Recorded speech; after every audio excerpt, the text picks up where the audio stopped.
Welcome to episode 20 of Cartography and Geography Club. Today, we'll focus on Eastern Africa. For the sake of this episode, the countries we'll look at are Djibouti, Eritrea, Ethiopia, Kenya, Rwanda, Seychelles, Somalia, South Sudan, Tanzania, and Uganda. We'll learn how to make different land representations using toothpicks, popsicle sticks, and construction paper. Use wood to make different Eastern Africa architectures and learn some Eastern Africa facts along the way. Also, we'll have some fun with an Ethiopian stronghold activity and finish our episode with our 20th iteration of our time travel geography game. Today, you'll need your starter pack and the wood and construction paper expansion pack. So let's jump in.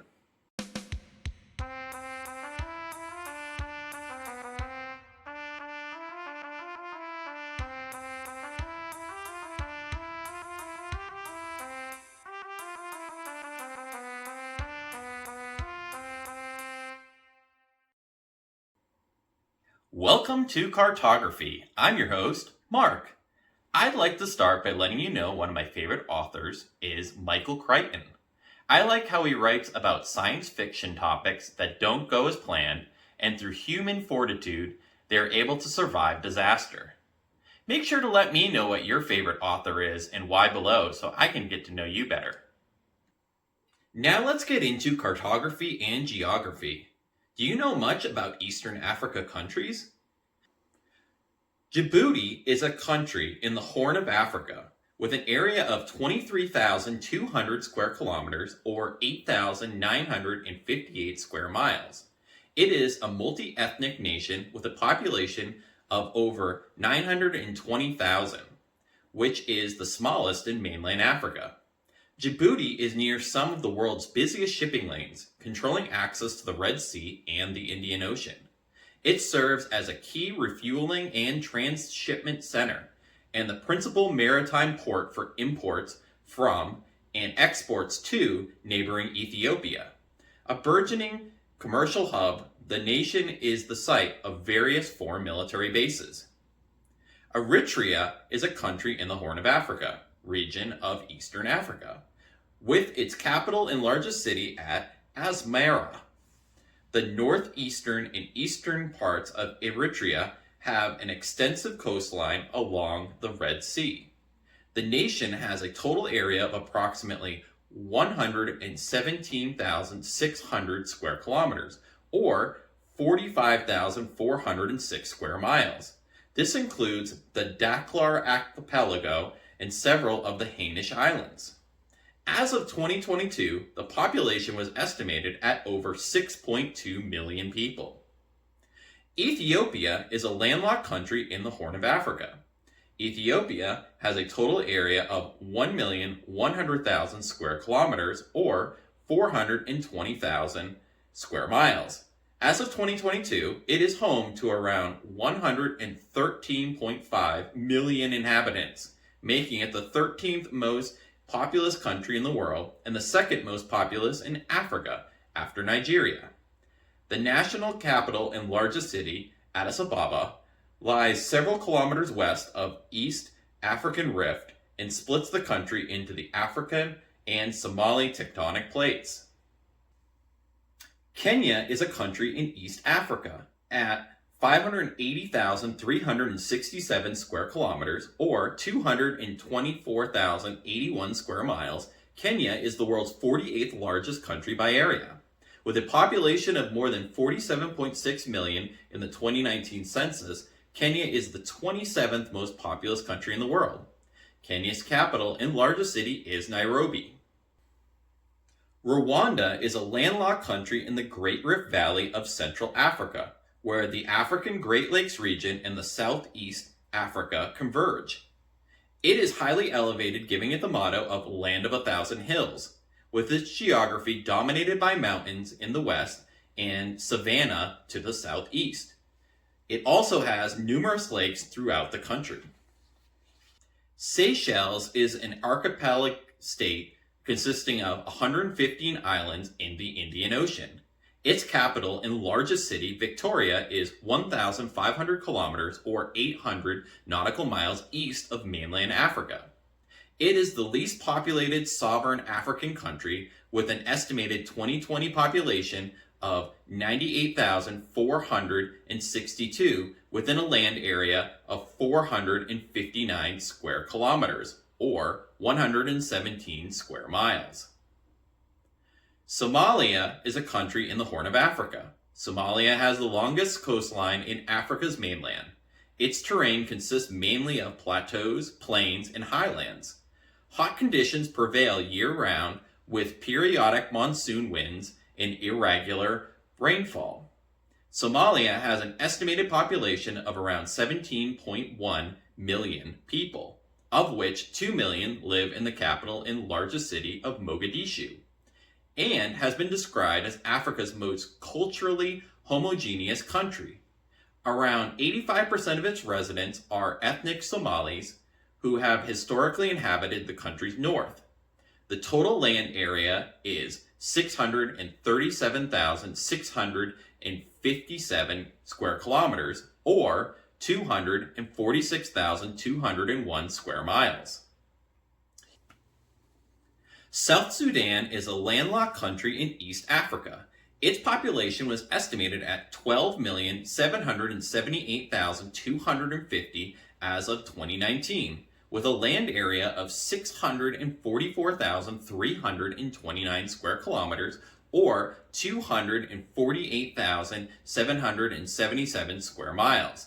It gained independence from Sudan on July 9, 2011, making it the most recent sovereign state or country with widespread recognition as of 2022. Tanzania is a country in East Africa within the African Great Lakes region. According to the United Nations, Tanzania has a population of 63.59 million, making it the most populous country located entirely south of the equator. Its total land area is 947,303 square kilometers, or 365,756 square miles. Uganda is a landlocked country in East Africa. Uganda is in the African Great Lakes region and also lies within the Nile Basin and has a varied but generally modifiable equatorial climate.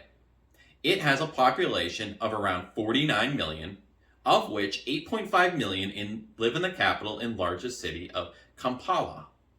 Its total land area is 241,038 square kilometers, or 93,065 square miles.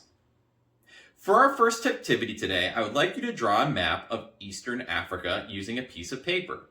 Once you are complete, use a combination of toothpicks, popsicle sticks, and construction paper to recreate the map you sketched. You may need to cut out your drawing to help you work with the construction paper. Here is how I would do it.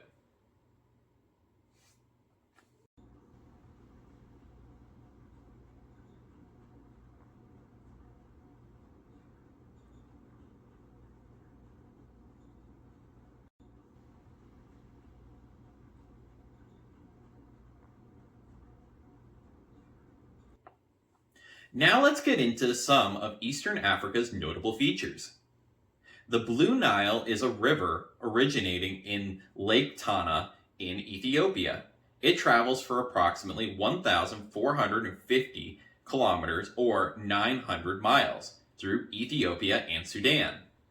Along with the White Nile, it is one of the two major tributaries of the Nile and supplies about 85.6% of the water to the Nile during the rainy season.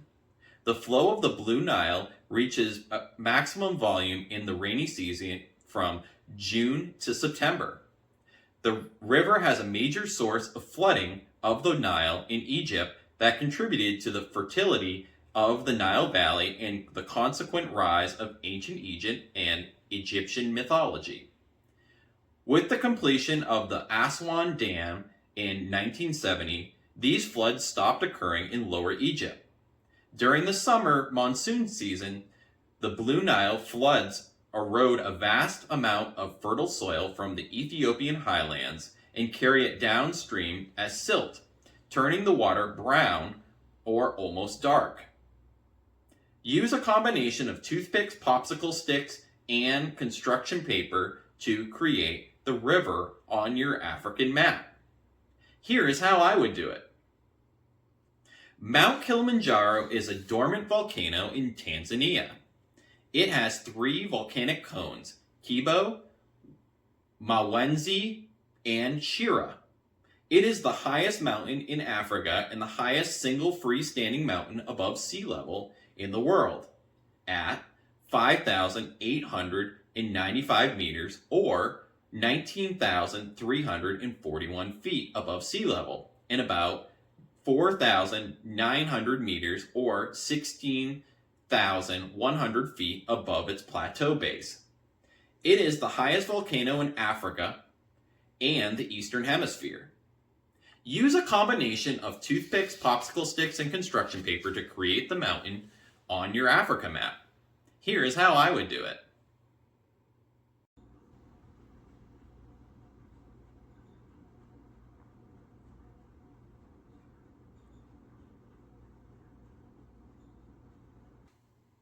Nyerere National Park is a protected area in southern Tanzania. It covers a total area of 50,000 square kilometers or 19,000 square miles. It was designated a UNESCO World Heritage Site in 1982 due to its wildlife diversity and undisturbed nature. Permanent human habitation is not permitted within these reserves. All human entry and exit is controlled by the Wildlife Division of Tanzania.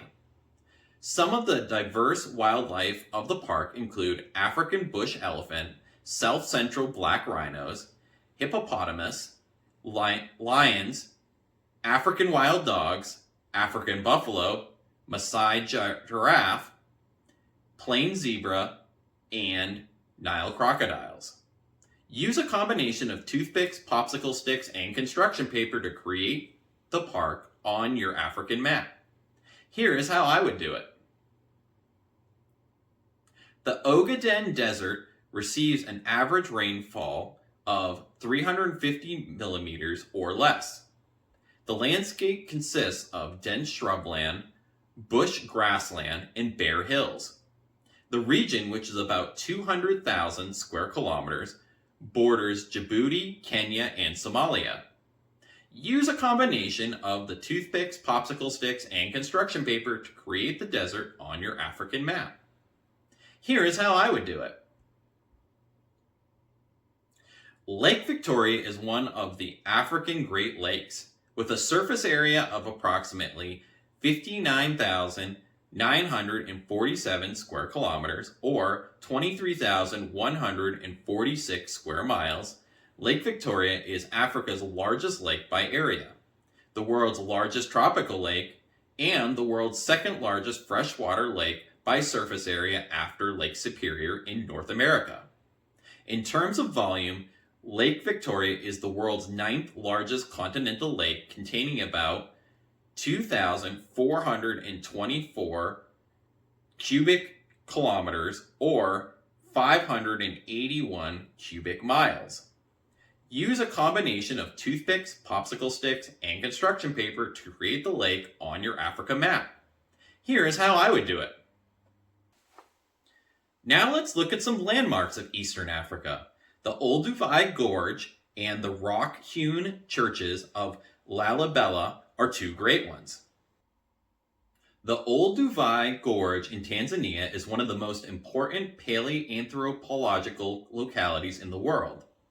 The many sites exposed by the gorge have proven invaluable in further understanding of early human evolution. It is a steep-sided ravine in the Great Rift Valley that stretches across East Africa and is approximately 48 kilometers or 30 miles long. It is located in the eastern Serengeti Plains. The 11 rock-hewn churches of Lalibela are monolithic churches located in the western Ethiopian highlands near the town of Lalibela. named after the late 12th and early 13th century king of Zagwe dynasty, who commissioned the massive building projects of 11 rock-hewn churches to recreate the holy city of Jerusalem in his own kingdom. The site remains in use by the Ethiopian Orthodox Christian Church to this day, and it remains an important place of pilgrimage for Ethiopian Orthodox worshippers. It took 24 years to build all of the 11 rock-hewn churches. Use a combination of toothpicks, popsicle sticks, and construction paper to create the two landmarks on your African map. Here is how I would do it. Once you are complete, take a picture of your map and send it to me so I can feature it in our announcement section. Now let's look at some smaller scale maps. Eastern Africa has had unique architecture styles throughout history. Two great examples are Aksumite architecture and Italian Eritrea architecture. Aksumite architecture flourished in the region from the 4th century BC onward. It persisted even after the transition from the Aksumite dynasty to the Zagwe dynasty in the 12th century, as attested by numerous Aksumite influences in and around the medieval churches of Lalibela. Stelae and later entire churches were carved out of single blocks of rock. Most structures, however, like palaces, villas, commoners' houses, and other churches and monasteries were built of alternating layers of stone and wood. Italian Eritrea occurred between approximately 1880 and 1949. In 1888, the Italian administration launched its first development projects in the new colony. Eritrean railway was completed to Stazzi in 1888 and reached Asmara in the highlands in 1911. The Asmara-Massawa cableway was the longest line in the world during its time, but was later dismantled by the British in World War II. Besides major infrastructural projects, the colonial authorities invested significantly in the agricultural sector. After Mussolini took over in 1922, architecture in Eritrea was modeled after the Roman Empire. This continued to 1935, when Asmara's architecture was greatly improved to become a modernist Art Deco city, featuring eclectic and rationalist built forms, well-defined open spaces, and public and private buildings, including cinemas, shops, banks, religious structures, public and private offices, industrial facilities, and residences. The Italians designed more than 400 buildings in a construction boom that was only halted by Italy's involvement in World War II. As for our next activity, on a block of wood with the markers, use elements from Aksumite and Italian Eritrea architecture. Here is how I would do it. Once you are complete, please take a picture of your building and send it to me so we can feature it in our announcement section.